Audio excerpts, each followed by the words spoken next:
நந்தினி. அத்தியாயம் 4. அரங்கனோடு நான். 2 நாட்கள் எப்படி கழிந்தது என்றே தெரியவில்லை. இளவரசன் கரிகாலனை எப்படி சந்திப்பது என்ற எண்ணமே உள்ளுக்குள் சுழன்று கொண்டிருந்தது. எப்போது எங்கு வருவான் என்ற தகவலே எவருக்கும் தெரியாத போது எப்படி எவரிடம் போய் கேட்பது அதை?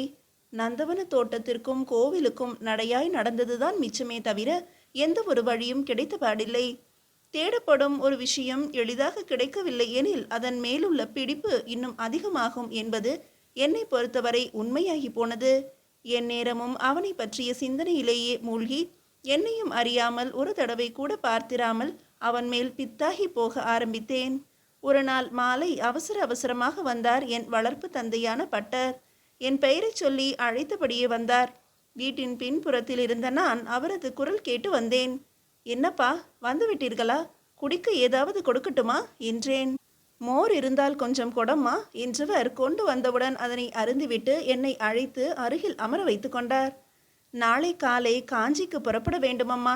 தேவையானவற்றை எடுத்து வைத்துக்கொள். 10 நாட்களாவது அங்கு தங்க வேண்டியிருக்கும் என்றார். என்னப்பா திடீரென்று காஞ்சிக்கு? அண்ணன் வேறு ஊரில் இல்லையே. இங்கு எல்லாம் போட்டது போட்டபடி உள்ளதப்பா. நாளை காலை தானேம்மா புறப்பட போகிறோம். இரவிற்குள் எல்லாவற்றையும் சரி செய்துவிடலாம். சரி அப்பா. எதற்காக காஞ்சிக்கு என்பதற்கு தாங்கள் பதிலை கூறவில்லையே. ஓ, அதுவா? அங்கு வரதராஜ பெருமாள் கோயிலில் கைங்கரியம் செய்து வரும் என் தம்பிக்கு உடல்நிலை சரியில்லையாம். அதனால் என்னை போய் 1 வார காலத்திற்கு அதனை கவனிக்க சொல்லி உத்தரவு. ஏன் அப்பா, அங்கு வேறு எவருமே இல்லையா அப்பணியினை கவனிக்க? பழையாறையில் இருந்துதான் செல்ல வேண்டுமா? சொன்னால் உனக்கு புரியுமா என்று தெரியவில்லை. பெரிய கோவில்களில் சில விஷயங்களை ஒரே குடும்பத்தை சார்ந்தவர்கள்தான் செய்ய வேண்டும். வேறு ஆட்களை மாற்ற பல குழப்பங்கள் வரும். அதனால்தான் நானே செல்ல வேண்டியதாக உள்ளது. திருவரங்கத்தினை விட்டு நாம் வரும்போது கூட எனது மாமனை தானே அங்கு வரச் சொல்லிவிட்டு வந்தேன். அதுபோலத்தான் அம்மா இதுவும்.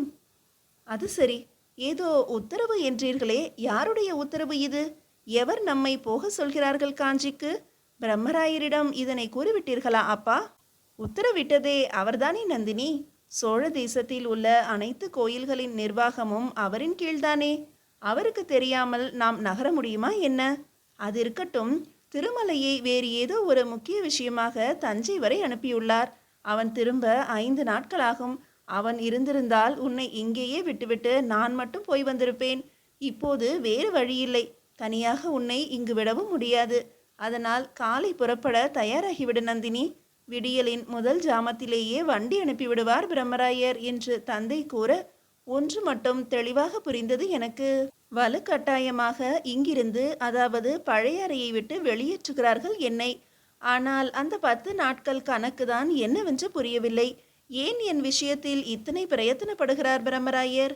எதற்காக என்னை அரச குடும்பத்தினரிடமிருந்து விலக்கி வைக்க நினைக்கிறார்? மறுபடியும் சிந்தனையில் மூழ்கினேன் நான். சரி அப்பா, நான் எல்லாவற்றையும் எடுத்து வைக்கிறேன், நாளை புறப்படலாம் என்று கூறிவிட்டு அவசியமான சில பொருட்களை எடுத்து வைத்துக்கொண்டு மூட்டைகளாக கட்ட ஆரம்பித்தேன்.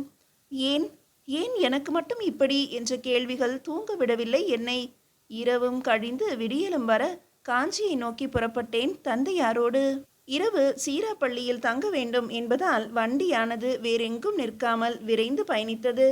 வழிநெடுக பசுமையான வயல்கள், ஆங்காங்கே தாகம் தணிக்க நீர்மோர் பந்தல்கள், இருபுற வாயில் கால்களில் வழிந்தோடிய பளிங்கு நீர், அதில் துள்ளி குதித்து நீந்தி கொண்டிருந்த கெண்டை மீன்கள் என பிரயாணத்திற்கு அலுப்பூட்டாத காட்சிகள்தான் என்றாலும் மனம் ஏதோ ஒட்டவில்லை எனக்கு. அரங்கனை காணாது வேறு எந்த பணியும் இப்போதைக்கு இல்லை என்ற முடிவோடு வந்து கொண்டிருந்தார் தந்தை. மாலை மங்கி இரவின் முதல் போர்வை மெல்ல விரிந்து கொண்டிருந்த சமயத்தில் திருவரங்கத்தினை தொட்டோம் நாங்கள். கோயிலின் அருகே வரும்போதே பரபரத்தார் தந்தை. அருகே நெருங்கியதும் ஒரு குழந்தை போல தாவியோடினார் அரங்கன் இருக்கும் இடம் நோக்கி. நானும் அவரது பின்னேயே சென்று அரங்கனை சேவித்தேன். கடைசியில் ஆண்டாளாக என்னை அடைய மறுத்துவிட்டாயா நீ என அரங்கன் கேட்பது போல இருந்தது என்னை பார்த்து. அதற்கு காரணமும் நீதான். உன்னிடத்தில் இருந்த என்னை எதற்கு பழையாறைக்கு அனுப்பினாய்? அதனால்தானே அந்த குந்தவையை சந்திக்க நேர்ந்தது. நான் யார்தான் என்பதை தேடவும் தூண்டியது எனக்குள் நான் கூறிக்கொண்டேன். அருகே மெல்ல விசும்பும் சப்தம் கேட்டு திரும்பி பார்க்க கண்களில் நீர் வழிய என் தந்தை விசும்பிக் கொண்டிருந்தார். என்னை ஏனப்பா தூரம் தள்ளி வைத்து விட்டாய் அரங்கா? தினம் உன்னை காண முடியாது தவிக்கும் என் தவிப்பு உனக்கு புரியவில்லையா என்று வாய்விட்டு அழற்றினார். எல்லாம் இவளால்தான். இவள் மட்டும் உன் வாழ்வில் வராவிட்டால் நீ இங்கேயே தான் இருந்திருப்பாய் என அரங்கன் என்னை காட்டி கூறுவது போல தோன்றியது எனக்கு. ஒரு கணம் நெகிழ்ந்து போனேன் நான். எதற்கிந்த வீண் வேலை எனக்கு? குந்தவையை வெல்ல வேண்டும் என்பதற்காக இருப்போர் மனதையெல்லாம் துன்பப்படுத்துவானேன்? இப்படியே இங்கேயே அரங்கனோடே இருந்து விடலாமா என தடுமாறி போனேன். சட்டென்று உள்ளுக்குள் ஒரு முகம், குந்தவையின் முகம், அந்த அலட்சியமான ஏளனமான சிரிப்போடு காட்சி தர உள்ளிருக்கும் கோப நாகம் மறுபடியும் சீர ஆரம்பித்தது. முடியாது. அவளுக்கு நான் யார் என்பதை புரிய வைக்கும் வரை, அவளை விட மேலானவள் நான் என்பதை தெரியப்படுத்தும் வரை எதற்காகவும் நான் மாற மாட்டேன் என எனக்குள் சத்தமாக கூறிக்கொண்டேன். அரங்கனின் சிரிப்பொலி எங்கிருந்தோ எனக்கு கேட்டது. திருவரங்க பிரகாரத்தினை சுற்றிவிட்டு ஏறக்குறைய வெளியே வரும் வேளைதான் அது நடந்தது. வழியில் இருப்பவர்கள் சற்று ஒதுங்கி நில்லுங்கள், பல்லவ இளவரசர் பார்த்திவேந்திரன் வருகிறார், வழிவிட்டு நில்லுங்கள் என கோவில் பணியாளர் ஒருவர் கூறிக்கொண்டே செல்ல, அந்த இளைஞன் தன் நண்பர்கள் புடைசூழ வந்து கொண்டிருந்தான். வெற்று மார்போடும் அரும்பிய மீசையோடும் இடையில் ஒரு வேட்டி மட்டும் உடுத்தி கைகளை கூப்பியபடி வந்து கொண்டிருந்தான். அழகாகவே இருந்தான் என்றாலும் ஒரு இளவரசனுக்குரிய தோரணை சற்று குறைவாகவே தென்பட்டது அவனிடத்தில். ஓரமாக ஒதுங்கி நிற்கும் எங்களை கடக்கையில் அவனது பார்வை எத்தேசையாக என்மேல் பட்டு சற்று தடுமாற ஆரம்பித்ததை புரிந்து கொள்ள முடிந்தது. அவனோடு வந்து கொண்டிருந்த மற்றொரு பணியாளரிடம் ஏதோ கேட்கிறான் என்பதும் புரிந்தது. அவன் கேட்டவுடன் அவர் எங்களை திரும்பி பார்த்ததில் எங்களை பற்றிதான் கேட்டிருக்கிறான் என்பதும் புரிந்தது. அங்கிருந்தபடியே திரும்பி என்னை பார்த்துவிட்டு நேராக அரங்கனை சேவிக்க சென்றான். வெளியே வந்தவுடன் தந்தையின் நண்பர் ஒருவர் காத்திருந்தார் எங்களுக்காக. புறப்படலாமா? இப்போது புறப்பட்டால் சிராப்பள்ளி நகரை அடைந்து விடலாம். அங்கு நீங்கள் தங்குவதற்கான ஏற்பாடுகளை செய்துள்ளேன் என்றார். இங்கேயே செய்திருக்கலாமே. காலை ஒருமுறை அரங்கனை தரிசிக்கும் வாய்ப்பாவது கிட்டி இருக்குமே என ஏக்கத்தோடு கேட்டார் தந்தை. இங்கா தங்குவதா? வாய்ப்பே இல்லை. இன்னும் ஒரு வார காலத்திற்கு. வெளியூரில் இருந்து வரும் எவருக்கும் இந்த திருவரங்கத்தில் தங்க அனுமதி இல்லை 7 நாட்களுக்கு என்றார் அவர். ஏன், என்னவாயிற்று? இளவரசர் அருள்மொழியின் சதய நட்சத்திர விழா கொண்டாட்டம்தான் காரணம். சோழத்தில் இருக்கும் அனைத்து கோவில்களுக்கும் நில நிபந்தமும் பொருள் நிபந்தமும் வழங்கப்படுகின்றன. பட்டத்தரசியாரின் கையாலேயே வழங்கப்பட்டு வருகின்றன. இந்த வாரம் திருவரங்கம் மற்றும் அதன் சுற்றுப்புற பகுதிகளில் உள்ள கோவில்களில் நிபந்தம் தர வரவிருக்கிறார்கள் அரச குடும்பத்தினர்.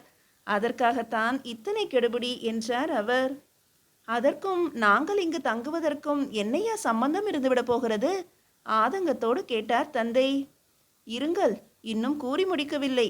அந்த விழாவினை ஒட்டி வீர போட்டிகள் நடக்க உள்ளன. இங்கு அரங்கனை சுற்றியோடும் காவிரி கரை ஓரமாகத்தான் நடக்கவிருக்கின்றன. சோழத்தின் அத்தனை சிற்றரசுகளையும் சார்ந்த இளவரசர்களும் கலந்து கொள்ள உள்ளார்கள். அதனாலேயே எந்த இளவரசிக்கும் வெளியூரை சேர்ந்தவர்களுக்கும் ஒரு வார காலத்திற்கு அனுமதி இல்லை. அரங்கனின் பணியில் இருப்பவர்களும் அவர்களது குடும்பங்களும் காவல் வீரர்களும் மட்டுமே இப்பகுதியில் தங்க முடியும் என்றார் அவர். ஓ, அதனால்தான் இப்படி ஒரு அறிவிப்பா? எல்லா இளவரசர்களும் வருகிறார்கள் எனில் பாதுகாப்பு சற்று பலமாகத்தான் இருக்கும். சரி, போகட்டும். நான் கொடுத்து வைத்தது அவ்வளவுதான் என தன்னைத்தானே தேர்ச்சி கொண்டார் என் தந்தை. நந்தினி, நீ சிறிது நேரம் இங்கேயே இவரோடே இரு. நான் போய் சற்று அவசியமான பொருட்களை வாங்கி வந்து விடுகிறேன். இரவு நேரத்தில் சீராப்பள்ளியில் எவை கிடைக்கும் என தெரியாதல்லவா? அதனால் வேறெங்கும் செல்லாமல் இங்கேயே இரம்மா என்று என்னை நோக்கி கூறிய என் தந்தை கோயிலின் வலதுபுறமாக இருந்த சிறு அங்காடி தெருவிற்குள் நுழைந்தார். பெயருக்கு ஏற்றார் போல மிகவும் அழகாக இருக்கிறாய் அம்மா நீ நந்தினி என தந்தையின் நண்பர் பேச்சை துவங்கினார். அழகிருந்து என்ன பயன் மாமா? தலைவிதி சரியாக இல்லையே என வேண்டுமென்றே அங்கலாய்த்தேன் நான். என்ன இப்படி சொல்லிவிட்டாய் நந்தினி? உனக்கென்னம்மா குறை? பட்டர் இருக்க? குறையொன்றும் இல்லை என்பதை நமக்குள்ளேயே கூறி கூறி நம்மையே நாம் சமாதானப்படுத்தி கொள்ள வேண்டியுள்ளதே என்ற ஒரு குறையை தவிர வேறு எதுவும் குறையே இல்லை மாமா என நான் கூறியவுடன் வாய்விட்டு சிரித்தார் அவர். பரவாயில்லை, அழகோடு சேர்ந்து மிகுதியான அறிவும் தென்படுகிறது உன்னிடத்தில். அது இருக்கட்டும் மாமா, ஏதோ போட்டிகள் விழா என்று கூறினீர்களே, எல்லா நாட்டு இளவரசர்களும் வருவார்களோ? இல்லை அம்மா, சோழத்திற்கு உட்பட்ட சிற்றரசுகள் உள்ளன அல்லவா? அவர்கள் அத்தனை பேரும் வருவார்கள். சோழத்தின் இளவரசர்களும் வருவார்களோ? நிச்சயம் வருவார்கள். விழாவே இளவரசர் அருள்மொழிக்காகத்தானே. கூடவே அவரது தமையன் கரிகாலனும் வருவார். பிறகென்ன, எல்லாம் ஏற்கனவே முடிவாகிவிட்டிருக்கும். இதற்கு எதற்கு போட்டி என அங்கலாய்த்தேன் நான். என்ன முடிவாகியிருக்கும்? ஆர்வமாக கேட்டார் அவர். சோழத்தின் இளவரசர் வருகிறார், போட்டியிடுவார் நிச்சயமாக என்ற பின் மற்றவர்கள் வென்றுவிட வாய்ப்பு கிடைக்குமா என்ன? வேண்டுமென்றே தோற்கத்தான் செய்வார்கள். அபத்தமான பேச்சம்மா இது. எவர் காதிலாவது விழுந்துவிடப் போகிறது. இப்படியெல்லாம் அறிவின்றி எவராவது பேசுவார்கள் என்பதாலேயே சோழத்து அரச குடும்பத்தினர் எவரும் இது போன்ற போட்டிகளில் கலந்து கொள்வதில்லை என்றார் அவர். எனில் கரிகாலன் இங்கு வருவான், போட்டியிட மாட்டான். எப்படியாவது அவனை சந்திக்க ஒரு வாய்ப்பு கிடைக்கும் நான் இங்கிருந்தால். ஆனால் அது முடியாது. இரவே சீராப்பள்ளி செல்ல போகிறேன் நான். எனவே கரிகாலனை மட்டுமல்ல, எந்த இளவரசனையும் பார்க்க முடியாது என்னால் என வேதனைப்பட்ட எனக்கு அப்போதுதான் புரிந்தது அந்த 10 நாட்கள் கணக்கு என்னவென்று. திட்டமிட்டே என்னை காஞ்சிக்கு அனுப்பியிருக்கிறார் பிரம்மராயர். அருகிருக்கும் சிராப்பள்ளியில் விழா, இளவரசர்கள் குழுமமும் விழா. எக்காரணம் கொண்டும் எந்த ஒரு அரசகுமாரனையும் நான் சந்தித்து விடக்கூடாது என்பதற்காகவே தொலைவில் இருக்கும் காஞ்சிக்கு விரட்டி இருக்கிறார் என்னை. ஏன், எதற்காக? சோழத்தின் பிரம்மராயருக்கு என்மேல் ஏன் இப்படி ஒரு கவனம்? அப்படி என்ன இருக்கிறது என் வாழ்க்கையில்? தீவிரமாக சிந்திக்க ஆரம்பித்தேன். என்னம்மா, அமைதியாகிவிட்டாய்? மாமாவின் குரல் கேட்டு சுயநிலைக்கு வந்தேன். ஒன்றுமில்லை மாமா. என்ன, அப்பாவை காணவில்லையே, இவ்வளவு நேரமாகிறதே என்றேன். நானும் அதையே தான் அம்மா நினைத்தேன். ஏன் இவ்வளவு நேரம் எடுத்துக்கொள்கிறார்? இன்னும் காலதாமதம் ஆனால் மிகவும் இருட்டிவிடுமே என்று கவலைப்பட்டார் மாமா. அதே நேரம் கோயில் வாசலில் மீண்டும் பரபரப்பு கூடியது. தரிசனம் செய்து முடித்து பார்த்திவேந்திரன் திரும்ப வருகிறான் போலும். வெளியே வந்தவனின் பார்வை மறுபடியும் என் மீது பட்டது. நின்று பார்த்தான் என்னை ஒரு முறை. பார்த்தான் என்பதை விட பார்வையால் அளந்தான் என்றுதான் கூற வேண்டும். எங்கோ வேடிக்கை பார்ப்பது போல வண்டியின் பின்பக்கம் சென்று அவனது பார்வையிலிருந்து நான் நழுவினேன். தனது நண்பர்கள் ஒருவனிடம் ஏதோ கூறினான். பிறகு வேகமாக அங்கிருந்து புறப்பட்டு விட்டான். யார் மாமா அது? யாரோ இளவரசன் என்கிறார்களே என்று கேட்டேன் நான். தொண்டை மண்டலத்தினை நிர்வகித்து வரும் பல்லவர் குல இளவரசனம்மா. பெயர் பார்த்திவேந்திரன் என்றார் மாமா மெதுவாக. பல்லவர் குலமா? சோழர்கள்தான் பல்லவர் கதையை முடித்துவிட்டதாக அல்லவா கூறுகிறார்கள். பிறகு எப்படி பல்லவர் ஆட்சி? புரியாமல் கேட்டேன் நான். சோழர்களின் கீழ்தான் ஆட்சி நடக்கிறது என்றாலும் காஞ்சி பல்லவர்களின் தலைநகரம் அல்லவா?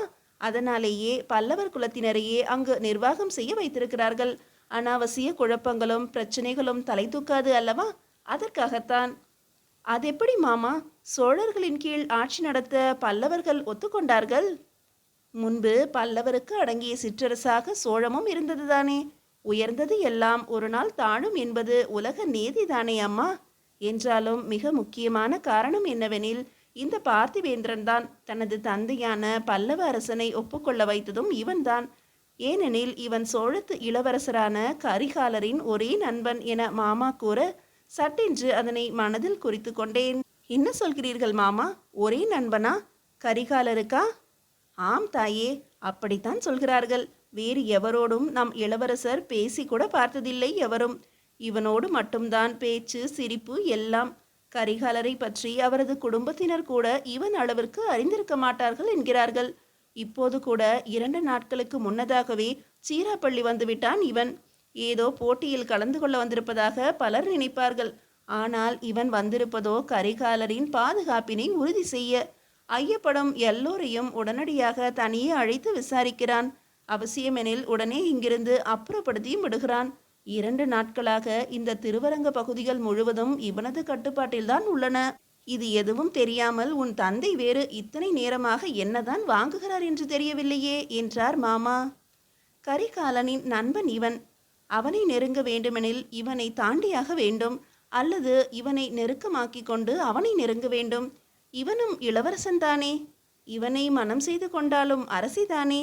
இவன் மூலமாகவே நாம் எண்ணியதை சாதித்து கொள்ளலாமே என்ற எண்ணம் தோன்றியது ஒரு கணம். இல்லை, இவனை மனம் செய்து கொண்டு அரசியாகலாமே தவிர குந்தவைக்கு அடங்கித்தான் போக வேண்டியிருக்கும்.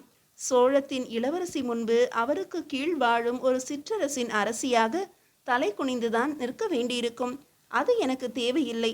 அவளுக்கு சமமாக நிற்க வேண்டும், அல்லது அவள் என்னை வணங்கும்படி இருக்க வேண்டும். அதற்கு இந்த பார்த்திவேந்திரன் உதவ மாட்டான் நமக்கு. கரிகாலன்தான் வேண்டும்.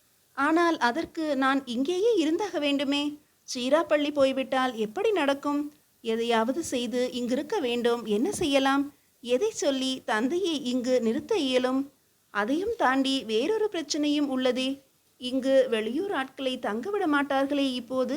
அதை எப்படி சமாளிப்பது எனக்குள் குழம்பிக் கொண்டிருந்தேன் நான்.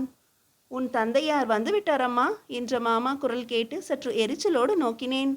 தந்தையாரின் முகத்தில் என்றும் காணாத ஒரு மலர்ச்சி இருந்தது. நடையில் வேகம் கூடி இருந்தது. வேகமாக அருகே வந்தார் அவர். அரங்கன் என்னை காப்பாற்றி விட்டான். என் வேண்டுதலுக்கு செவி சாய்த்து விட்டான். நாங்கள் சீராப்பள்ளி செல்ல வேண்டியதில்லை, இங்கேயே இருக்கலாம் என்று சந்தோஷமாக கூறியபடியே வந்தார். அவர் கூறியது எதுவுமே என் காதில் விழவில்லை. நாம் இங்கேயே இருக்கலாம் என்ற வார்த்தைகள் மட்டுமே காதிற்குள் சுழன்றாடி கொண்டிருந்தன. பிரம்மராயரே, உன்னுடைய கணக்கை தவறாக்கி விட்டாரையா திருவரங்கத்து அரங்கன் என்று உள்ளுக்குள் கொண்டாடி கொண்டேன் நான். காலம் என்னோடு கைகோர்த்து கொண்டுள்ளது என்பது அப்போதுதான் எனக்கு புரிந்தது. மீதியை அடுத்த அத்தியாயத்தில் காணலாம்.